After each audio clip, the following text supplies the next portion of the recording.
This is Sports 225 with Lee Feinswag. Sports 225 with Lee Feinswag is Baton Rouge's longest running and best television show. Who would have believed that? My best friend, Lee Feinswag, look at the Christmas. Sports 225 is brought to you by Breck. Remember, it all starts at Breck. Now, your host, Lee Feinswag.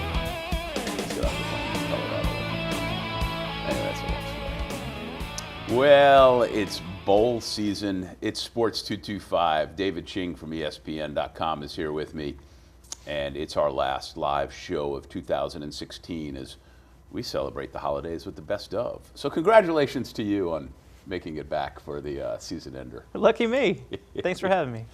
Well, let's start with LSU and bowls. The Citrus Bowl, Orlando, a better trip than some people could have expected. For a while there, I thought everybody would be freezing their butts off in Memphis.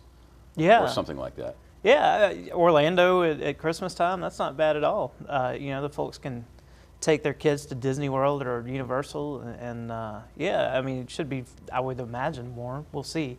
I've covered the game there where actually it was pretty cold, so it's not guaranteed, but it's a lot better than being in Shreveport or Memphis or some of those kind of places. Oh, I just had that vision of, there's always bad weather, it seems like, for one of those games, the Liberty Bowl, the Shreveport Independence Bowl, which all of them have different names, and we have them written down somewhere. But in fact, my list is in the other room. Remind me to get that from the break in case I want to sound intelligent.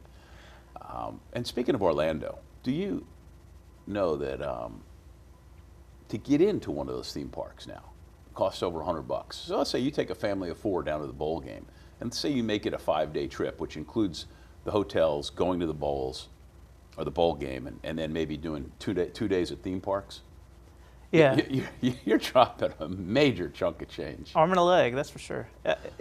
One of the perks of being a Disney employee, which I am as an ESPN employee, is that you can go for free. Oh. So I haven't been since I was in high school, but my girlfriend and I went this past summer, and you can get discounts on the resorts and go to the parks for free. It's still an expensive trip because they don't have any discounts on anything else once you get in the door. But getting in was comped. So that's nice. one of the nice perks of ESPN employee status. Save the cover charge. In case you didn't know, Disney owns ABC and ESPN, and it's quite an empire. Yeah, to say the least. All that being said, what do you think of LSU going to that bowl from a football sense and playing Louisville? I think it's a really fun matchup. I do too. Have they ever played? I mean, is it never in history? This is the first time the two teams will have played. Wow. And you've got Leonard Fournette, who I assume is going to play. We'll still see. I mean, he's I'm sure not going to be healthy to the extent that he was take last a long season. time to heal. Right. Yeah. And then you've got Lamar Jackson, who I assume is going to win the Heisman Trophy. That's 2 premium talents on offense. Mm-hmm. I mean, granted, they're not defending each other, so they're not exactly head-to-head, but on the same field, that's fun. And even if Leonard doesn't play, Darius Geis has been outstanding. Wow, he's been really good. Yeah. There are only so many games that pit 2 top 20 teams out of the 40-whatever bowls. This is one of them, and it's really, I think, one of the absolute best matchups in any bowl game that's out there. I think there's 38 bowls, which counts the national championship game, or maybe 37 or something along those lines. I made the mistake of counting it up not too long ago. It's like, oh, God. It's a lot. I yearn for the days when there are like 18 of them. But for the people who like to start December 17th with, among others, the New Orleans Bowl that day, and just watch football forever. I was excited about New Year's Eve because I was originally, I said, LSU's playing New Year's Eve. That'll be nice because I'm not a big go out on New Year's Eve kind of person. I'd rather just cook and drink at home and not drink and drive and all that, And then Brenda said, the game's at 10 in the morning. I was like, what are we going to do the rest of the day? And then, of course, there's 2 more games that day. That's going to be a hell of a long football watching day, the 2 national semifinals. I think it's, in our case, it's 10 a.m. for the LSU game and then 3 o'clock for the first semifinal with Alabama, and then the 7 o'clock game is it Ohio State Clemson? Is that, do I have my matchup right? I think that's correct. Yeah. Oh, yeah. It's Ohio State Clemson, but I'm not sure about kickoff time. Yeah, that sounds right. That's a hell of a long day. Yeah, for sure. Yeah. Well, Could be Yeah. worse. In your case, in Orlando, you'll be cranking it out and then trying to get back to the hotel to watch the next two. Yeah, assuming I'll be there. I Yeah. might be covering the Sugar Bowl. I haven't been given my assignment yet. Generally, I cover the Sugar Bowl and Yeah. not wherever LSU goes. This guy covers the SEC all over the place, and I imagine some Saturdays you have multiple TVs and computer screens going on. When I don't go on the road, which is most of the time when LSU's playing away, I usually have responsibilities to watch games at home, and I'll find a way to have like 4 or 5 things going on if there's that many SEC games going on. Yeah. I don't usually watch the national games quite as much. I watch the SEC games, and Yeah, when LSU's at home, a lot of times on Sunday, I'm watching Kentucky versus South Carolina, or one of those games that I missed the previous day. I don't really watch the NFL. I just watch a lot of SEC. Well, we happen to sit next to each other in the press box at LSU, and I know when LSU's playing, you've always got another SEC game on the laptop, so you're doing at least that, you know. Yeah. At least you're watching another football game and not incessantly tweeting like college kids. Don't get me started. All right, so finish this segment with Fournette, because you mentioned him. It was such a big deal when LSU signed him. His promise was so remarkable coming out of New Orleans, and the kid is certainly special and has had some great moments. Am I right in recalling his first touchdown was when he did a Heisman pose? Yeah, against I think Sam Houston State. Yeah. That seems like a long time ago, doesn't it? Well, yeah, it does. In the life of a college football player, that is Yeah. an eternity. I Yeah. mean, 2+ years ago. Yeah. It's been a really interesting career that he's had. Certainly he came here with championship aspirations, and that 2014 class is loaded with NFL talent.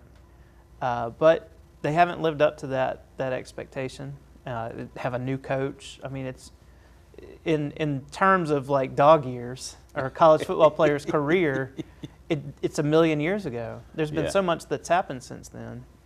But I think we all can recognize that this is a special talent, a special player that we've been watching the last couple of years. And if he goes to the right team, somebody that I think is going to have an incredible career. But we'll see about that. We were talking about before we came on the air, if he goes to a team with a bad offensive line, all bets are off.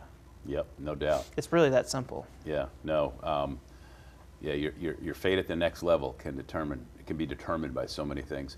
He's David Ching. You can read him at ESPN.com. He covers LSU and the SEC. We're going to take this break. When we get back, we'll talk more college football. I'm Lee Feinswag at Sports 225.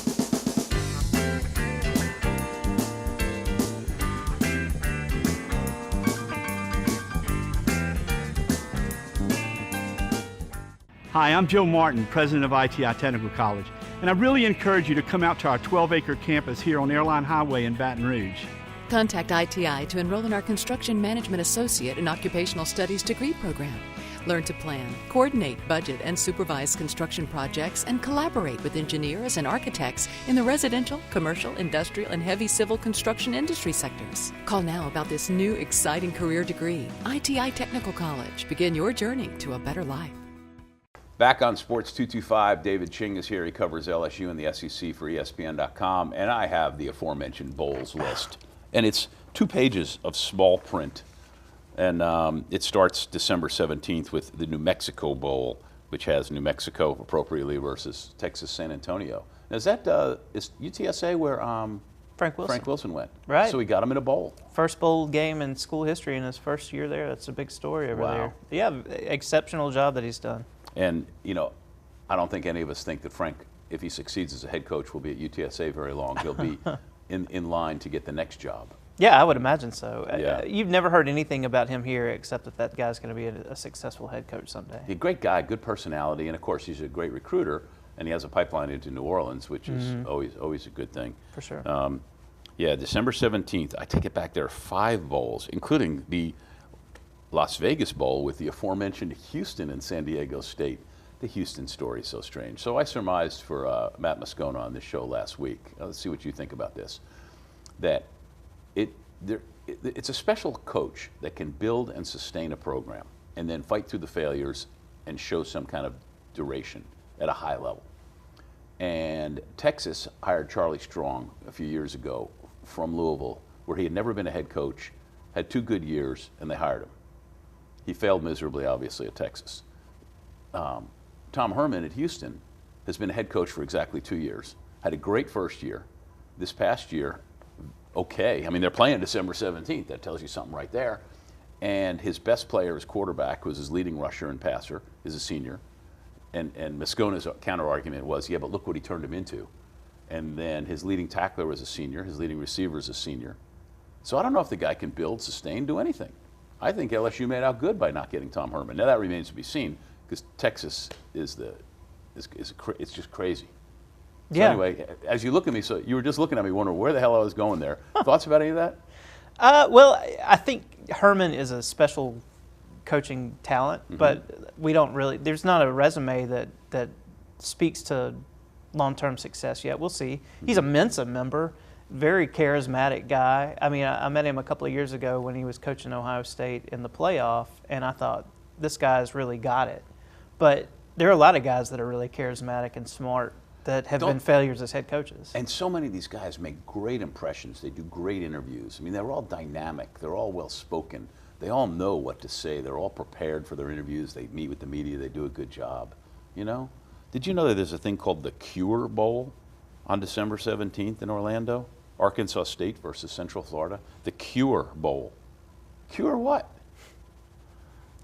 I'm just, you know. And then in Louisiana Lafayette, back in the bowl again, and they're playing Southern Miss. That's that whole. I'm not going to run through all the bowls, but you know. Yeah, that could take the whole show. No, it's pretty much. You know, there are some. You know, there's the Heart of Dallas Bowl. Yeah. There's the Quick Lane Bowl. What is Quick Lane?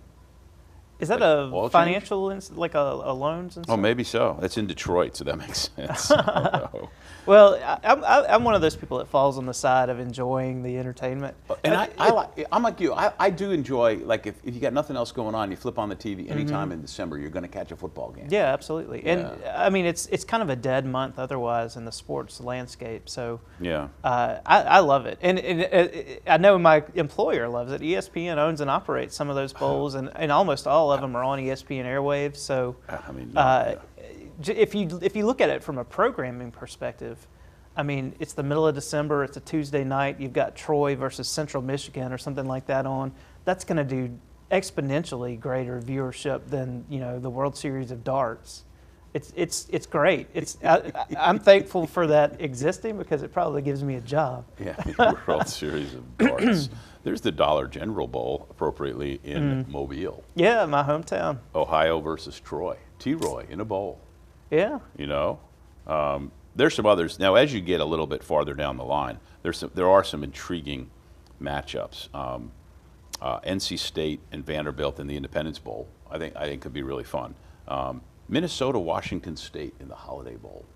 Yeah, that'll be a fun game. Yeah, that's one of many that could be really fun. Miami, Florida versus West Virginia. West Virginia's fun to watch. They are. And this is all, you know, the Texas Bowl, appropriately in Houston, Kansas State and Texas A&M. That's a real interesting matchup. Yeah, absolutely. You know, Kansas State's got a quarterback that's really fun to watch. Can really run. Texas A&M can't tackle. That should be a pretty high-scoring game, I would assume. We'll see. Hey, what happened with was Texas A&M just a one-hit wonder because of Johnny Manziel, and was John Chavis ill-advised to have gone there? Well, I think John Chavis saw the writing on the wall with Les Miles. Here. Yeah, here. And Like that old, I know a sinking ship when I'm on one? well, he was on one at Tennessee about a decade earlier. You're right, and right. I think he saw what happened with Phil Fulmer and saw it happening again and was like, I'm going to go while the getting's good. Yeah. And he did make more money and get a better situation for Yeah. himself. And, you know, whatever happens with Kevin Sumlin, someone else will hire John Chavis, and he'll be very well compensated there as well. John Chavis is a good coach. Not a very good recruiter. Not the most charismatic man you'll ever meet, but a heck of a defensive scheme coach. And, you know, I think Texas A&M probably was a flash in the pan with Johnny Manziel, but it also feels like a sleeping giant to me. You're talking about a state that is loaded with talent, that has resources and the willingness to use them. I don't think Kevin Sumlin is probably going to be the man that sticks around, but eventually that's going to be a dominant program, I think. Were you describing Texas A&M or Texas? You could probably describe a lot of schools in Texas that way. Well, we'll say this. Let me give you two things. We've got to go to break. From having had a couple of very long visits with John Chavis, not about football, he's a most interesting man who is really interesting to talk to and loves his dogs. And how about if Les Miles got the Houston job and he hired John Chavis as his defensive coordinator? It's just throwing it out there. He's David Ching. He covers LSU and the SEC at ESPN.com. We'll take this break and be right back on Sports 225.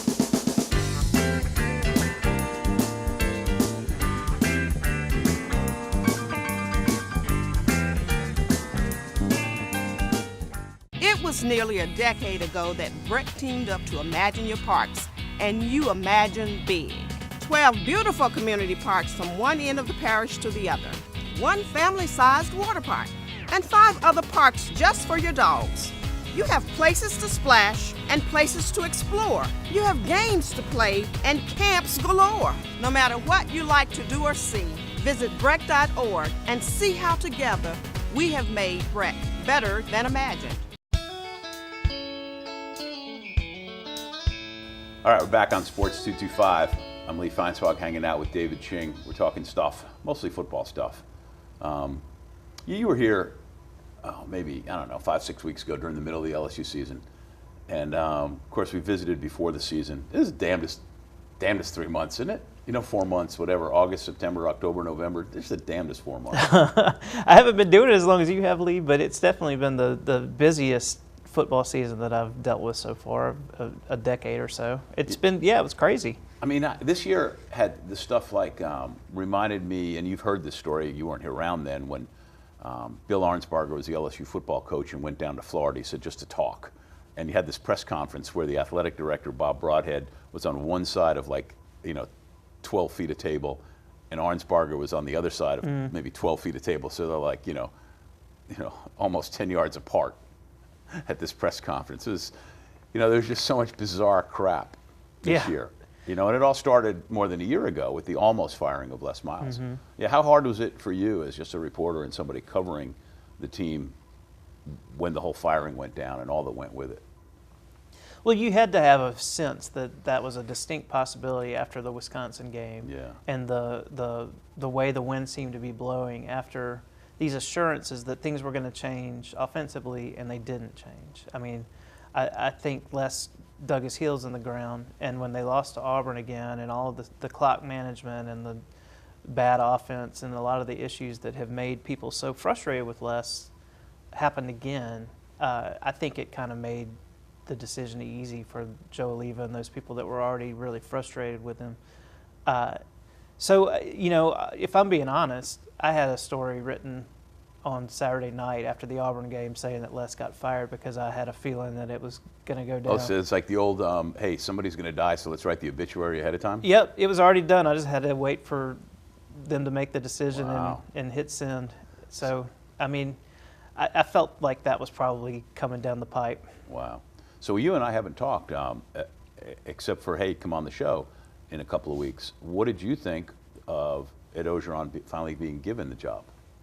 I thought throughout the process up until the Florida game that there was a really strong chance that this was going to happen, especially with the effectiveness that he had shown as the leader. The day of the Florida game, I thought he had blown it. After the way they played in that game, I thought they're going to hire somebody else, and this was his chance, and it went up in smoke with the way they played because it was just such a sloppy effort. But then, it seems clear that Jimbo Fisher was lukewarm on LSU, and maybe LSU was lukewarm on him. Tom Herman got the job that he wanted at Texas. It seemed like those were the top 2 candidates. Who else was there that was just jumping off the page as an obvious candidate to LSU that would have been superior to Ed Orgeron, especially after the way they played under his leadership? I thought it was a perfectly, I was about to say acceptable, a good hire, a strong hire. If he's able to lock down Dave Aranda as his defensive coordinator, which he has, and then bring in an offensive coordinator, we'll see what happens there. Yeah, what are your thoughts about that? Because me personally, I can't see Lane Kiffin making this move. I think that he will if he's not a head coach. It's pretty clear that his time at Alabama is done. I think he and Nick Saban have had enough of each other. And, he and Orgeron are tight from years of working together. Yeah. I think they'll pay him very well, make him maybe the highest paid coordinator in the country. I mean, they saved $3 million a year in hiring Orgeron. Yeah, absolutely. Yeah. So you're looking kind of at a leadership situation that's never been done before. There's never been what will be a smaller gap between the head coach's salary and his coordinator's salary than what LSU will have in place here. And I think if you find a head coach like Ed Orgeron who is willing to accept that kind of deal where it's a little bit more of of a money share than what you'd see anywhere else. I think that could work very well. We'll see. I've always thought that. I've always thought that a head coach would be wise to have his exorbitant salaries, like in the case of somebody making $5 to $6 million. You know, I've never had the problem, but I assume if I made 2, my life wouldn't change much differently than if I had 5. You know, I'm just going out on a limb, you know, and be able to hire the best coordinators and the best people. Yeah, it makes your life a lot easier if you've got competence around you. Yeah. And Ed seems to be the kind of guy who's very, very happy and comfortable with, you know, spreading that out and letting people do their jobs. All right, let's take a break. We just got a couple minutes left, and then you're free to go cover more rumors. He's David Ching. You can follow him on Twitter at David Ching. At ESPN Ching. At ESPN Ching. I'm so bad about remembering people's Twitters. Mine's at Lee Feinswag if you're really bored. And you can read his stuff at ESPN.com. Look for the LSU stuff in the SEC. It's Sports 225. We'll be right back.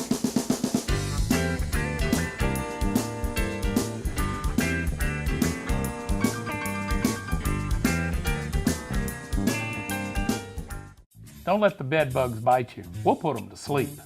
Bed bugs can be transported from most anywhere. Hotels, department stores, even a friend's house. We've got the bead on bed bugs. Call the bug man today. Call 923-BUGS. Coming down the home stretch of another Sports 225, hanging out with David Ching from ESPN.com. Thanks to John Williams from JCW Productions and JCWProductions.com for directing the show.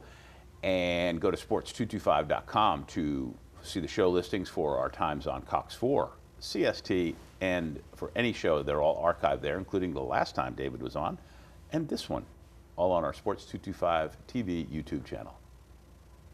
Just like reading one of those things, and, you know, when they read the disclaimer on a baseball game. It's a mouthful. You know, we mentioned Alabama briefly, and we've only got a couple minutes, but my gosh, how in the world does it happen that they just not only keep reloading, but keep dominating? I mean, they're just kicking the living crap out of people. Yeah, well, I mean, you stack #1 recruiting classes the way that they have, and this is the product of that success. It's really that simple.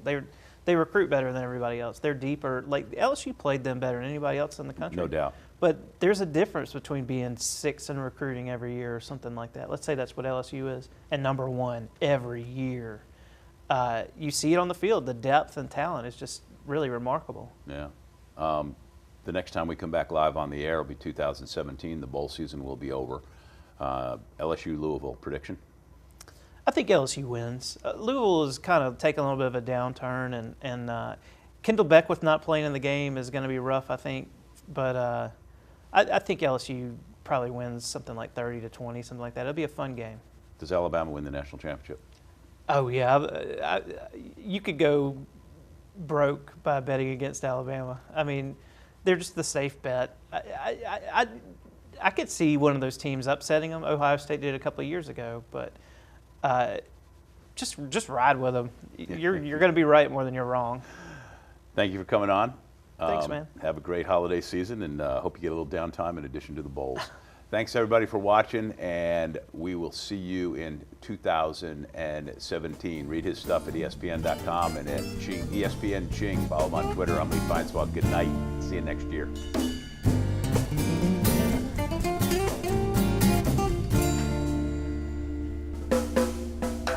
At carnival time by Baton Rouge Bay, that's the site of my story. At Spanish Town Mardi Gras, things can get blurry. See the mowers marching, prizes fill the sky. This Spanish Town Mardi Gras, may it never die. Poetry was everywhere, sweet